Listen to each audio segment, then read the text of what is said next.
இஸ்லாம் ஒழுக்கமும் நேர்மையும் அமைதியும் சமாதானமும் அன்பும் கொண்ட ஒவ்வொருவரையும் மதிக்கும் ஒழுக்கமான வாழ்வில் இஸ்லாம் சொல்வது நல்லொழுக்கத்துடன் வாழுங்கள், அனைவருக்கும் நன்மை செய்திடுங்கள், பொறுமை பரிவு, பாசம் காட்டுங்கள், உண்மையை பேசுங்கள், அசுத்தத்திலிருந்து விலகுங்கள், பெற்றோருக்கு மரியாதை அளியுங்கள், உறவுகளை பேணுங்கள், வறியோரையும் அனாதைகளையும் காப்பாற்றுங்கள்.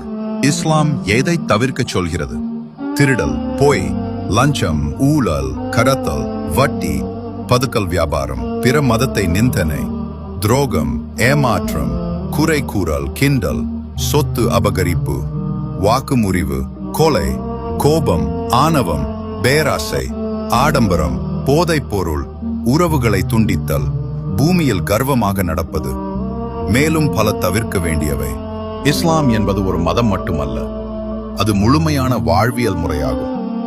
மனிதன் பிறக்கும் தருணத்திலிருந்து இறக்கும் வரை அவனது வாழ்க்கையின் அனைத்து கூறுகளையும் ஒழுங்குபடுத்தும் ஒரு தூய வழிகாட்டி. இஸ்லாம் நம்மை நல்ல செயல்கள் செய்ய அழைக்கிறது. அதே நேரத்தில் மனித சமுதாயத்தை பாதிக்கக்கூடிய ஒழுக்க குறையும் அநீதியுமான செயல்களிலிருந்து விலக உந்துகிறது.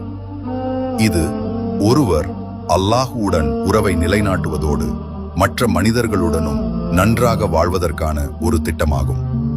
இறை நம்பிக்கை கொண்டவர்களில் முழுமையான இறை நம்பிக்கை கொண்டவர் அவர்களில் நற்குணம் கொண்டவரே.